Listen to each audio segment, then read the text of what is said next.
welcome to Soap Secrets. Now we're going to kick off, as we always do, with Coronation Street, and that's because it is a cracking week in Corrie, isn't it, Claire? It is. I wanted to start off with the school ice ball. So it's Christmas. It's nearly Christmas. So this is the time. It's the 4th to the 10th. This is the time when all the traditionally we have Christmas parties, and this is the time when the school are going to have their ice ball. And you know the song, "It's My Party and I'll Cry If I Want To." The one that I like to sing on this podcast, I think you'll find.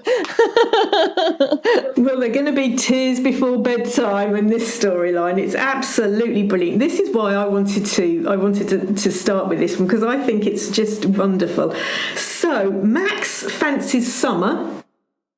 Summer has a crush on teacher Daniel, who's totally unaware she has a crush.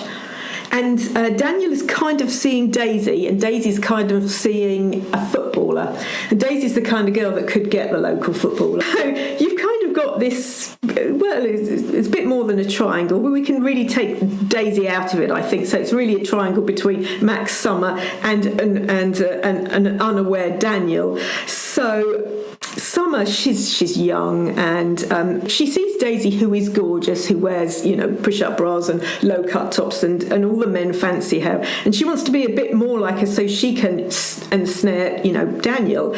She sort of wants to lose a bit of weight, so she stops eating, which is not the smartest thing to do when you are diabetic, Hannah, you know that. He's watching her, and she sort of stumbles a bit, and he sees Daniel, who does know, sort of from afar, he just sort of steadies her. Now, to Max, this looks like something else, but actually, she's just having, a slight blood sugar low moment. She goes, woo, and Daniel just sort of, he just sort of steadies her.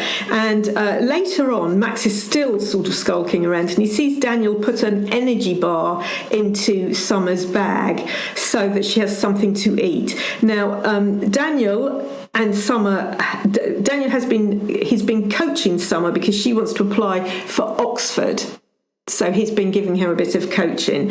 Max later rifles through Summer's bag and he finds a love poem. And this is, he thinks that's what Daniel put into her bag, not the bar. But of course the love poem is there. It's not a red herring. It's there because of they were doing this studying for Oxford. So when we get to the ice ball, after knocking back vodka shots, which is never a good idea, Max confronts Daniel and accuses him of abusing his position.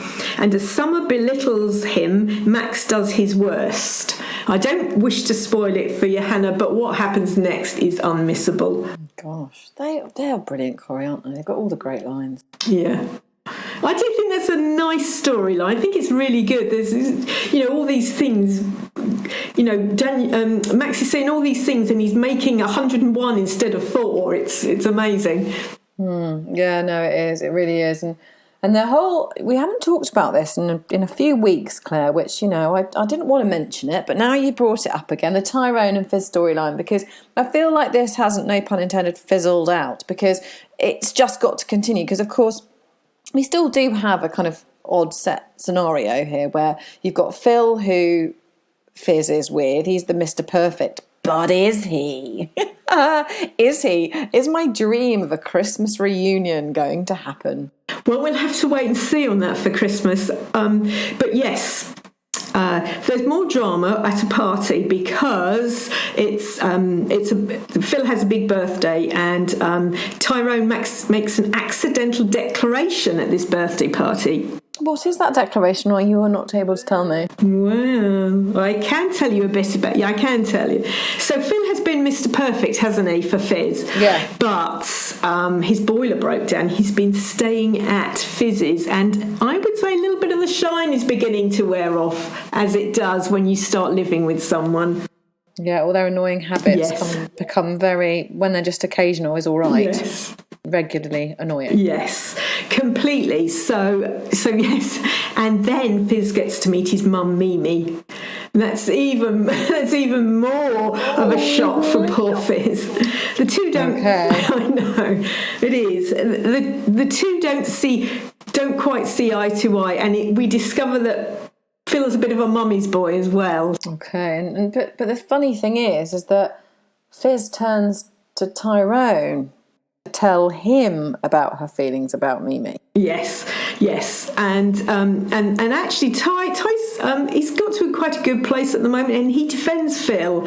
He says, he's a great guy. Actually, he has been a great guy. He's been helping the kids with their homework. He's always smiles. He doesn't try and oust Ty. There's no competition between them. I mean, there's been a couple of punches thrown, but I think we're over that now. And so they and Fizz is a bit nervous about going to this birthday party because she's quite well off, and she's bought the girls these amazing dresses, these sequined sort of bridesmaids party dresses that no child would ever want to wear. Yep. Understandably, and they're matching as well, makes it even worse. So Mimi hasn't really understood Fizz and her family. But anyway, they have this party, and Mimi she has a microphone, and she makes she says happy birthday to her son, and then she makes a big speech about moving to Weatherfield that just makes Fizzy's face fall. And Ty drags Mimi into the kitchen, and he delivers a few home truths, and he says that Phil is the luckiest man alive to have Fizz as a girlfriend. Whoa. And Mimi is mortified as the microphone is still on. Just what did the party hear? Oh, I hope everything, because that would just be as Christmas should be, shouldn't it? A real proper humdinger.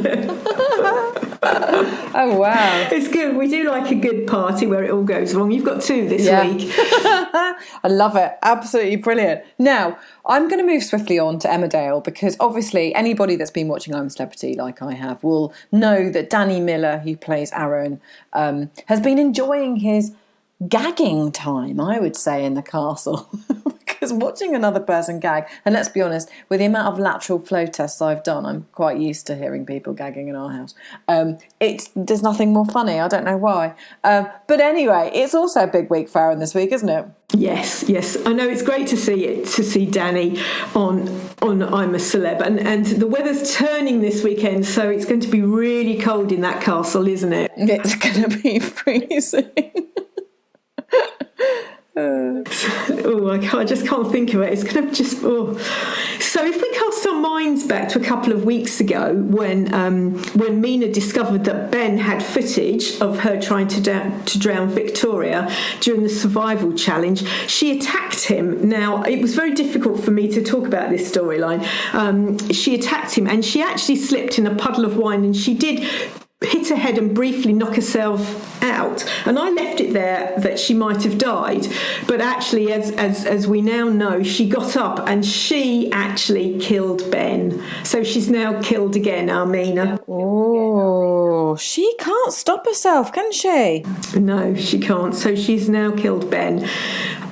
So just before Mina arrived in that episode, Liv, who was drunk and out of control, had been shouting at Ben, and Ben was concerned for Liv because obviously Liv is Aaron's little sister, and he filmed her on his phone to show Aaron just what was going on. Look, your sister she's drunk again.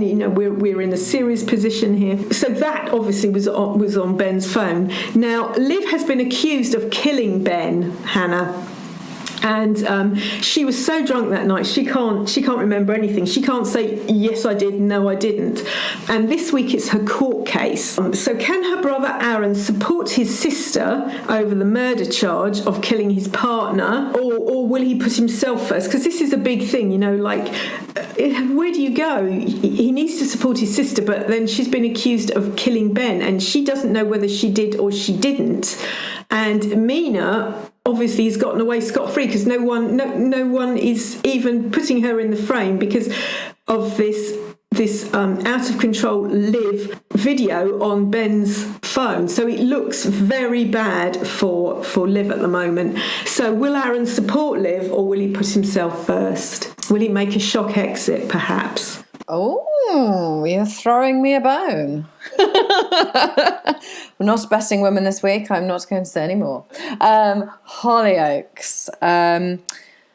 Well, it is nearly Christmas, but as you'd imagine, there's really not very much Christmas spirit. In fact, barely any in Hollyoaks. There's an awful lot of body count, though, going on in Hollyoaks. There's an awful lot. It really is. So this week, undercover cop Nate is homing in on on the killer of Lisa Loveday. Now we have to remember Lisa Loveday was murdered at Scott and Mitchell's wedding by Toby. So that was it was about 18 months ago, and they already moved her body once, so Nate is I'm going to find Lisa Loveday. This is what he wants to do. With Felix and Martin just back from a honeymoon, and Toby is Felix's son, the police close in on a new lead, and Martin is questioned at the police station. They know that somebody in the Devereux family knows something. But who is, it's difficult, isn't it, when you do an investigation? So they kind of know roughly where they're looking, but they're not quite sure. And so Martin is questioned in the police station. And this makes Toby consider drastic action, because at this point he's panicking. You've got Nate closing in. As Nate gets closer to the truth, Felix makes a shock revelation to him about Lisa. Just what has he said? And then, to make it worse, the police make a discovery, and in the woods, a body is discovered. Like you say, lots of bodies. Happy Christmas, ho, ho, ho. So, it could be Lisa's body. It could be somebody else's, quite frankly. This is Hollyoaks. Yeah, this is all right. It could be anyone. It could be mine.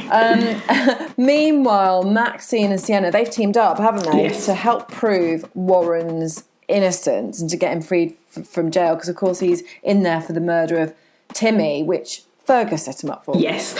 So this is a really good one because, we all knew Fergus was horrible. He did all that Bluebird operation and where he was putting cameras into his tenants' homes and selling them. It was really, really horrible. And Maxine killed Fergus by hitting him over the head with a bottle. As I said, the body count is very high because Fergus murdered Timmy with Warren's gun, and then Maxine killed Fergus by hitting him over the head with a bottle. So as you can see, there's just bodies all over Hollyoaks. So, Fergus had the last laugh, really, because he set Warren up, and now Warren, of course, is in jail for the murder of Timmy, and of course there's no one there. The real killer is dead, so it's going to be really tricky to get Warren out. He's struggling in jail because Fergus's henchman had beaten him up, and he was really, really seriously ill and was in a coma. And he's getting better now, but he's missing his family. He's really missing his family. And he makes a rash decision this week. Has he scuppered his chances of getting out of prison? I think is Warren's such a big character? Probably not. There's going to be a way. It's got to be. Maybe for a little time, though. They'll have to stay behind bars. It's all up in the air. It's like you say, it's Hollyoaks. It is. And I mean, Fergus, at the moment, he's just dead, but they haven't actually pinned anything on him. So he needs to be seen as the villain, I would say. Yeah, absolutely. Finally, EastEnders. Some joy here? No, not so much. Because it's a sad week for Kim. Yes. Well, I'm laughing, but I'm just it's just like a faux laugh. Tell me some joy. It's Christmas, surely. I love Kim. I think she's really great. And this week she has a really big shock, Hannah, because she discovers that her sister knew all the time that her husband Vincent had been murdered. That's a bit of a shock. If one of your family members knew something that shocking, you would hope that they would tell you, wouldn't you? Yeah, you really would. Absolutely. It is, it's a real shock. And they had such a good relationship, Kim and Denise. So it's another blow for the single mum because her life fell apart when Vincent disappeared in 2018 and he was killed by Irish mobster Aidan Maguire. So he was murdered by Aidan because Vincent crossed the mobster when he told police that Maguire's brother Connor had a part in a crime, and Connor went to prison and subsequently died in prison. So that was why he was murdered.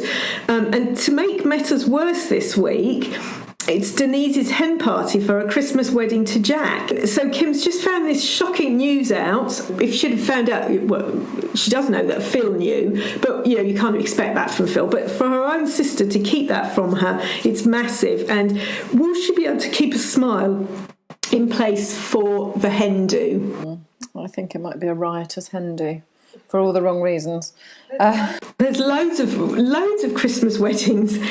There are. Weddings are never good things in Soapland, let's be honest.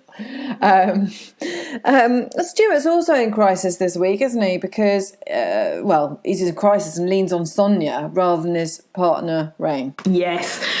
So Stuart goes to the doctors because he has a strange rash on his chest. And last week he was meant to take part in a weight loss program at the gym, and he was meant to take his top off, and he got really funny about it and ran out, and nobody knew why he was getting funny about it. But anyway, he goes to the doctor and he gets a shock diagnosis, and this really knocks him for six, this shock diagnosis.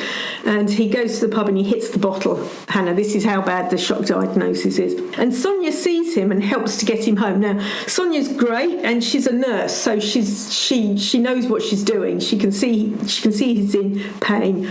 And because she's one person removed, and also she's a nurse, Stuart confides in Sonia, and she gives him support and advice. So she gets him leaflets to help him out, and she also gives him advice that he should tell Rainey exactly, what's gone on, why the doctor, what the doctor said. But Stuart isn't ready to tell Rainey yet, and when Rainey spots the pair together, Hannah, will she jump to the wrong conclusion? Oh, almost certainly, I'd say. Are you able to tell us what his shock diagnosis is? I can't. I'm going to leave that for you guys to find out. Yes. Oh, gosh. The trouble is with all these things, everyone jumps to the wrong conclusion, don't they? But will it all end happily ever after? Of course it won't. It's a soap. Wow, it's all going on. But we are now counting down, aren't we, to Christmas, and there's some good Christmas storylines coming up. So exactly. Yeah, I'm looking forward to those. Well, until then, and until next week, thank you for listening. It's been another bumper week in Soapland, and we'll see you then.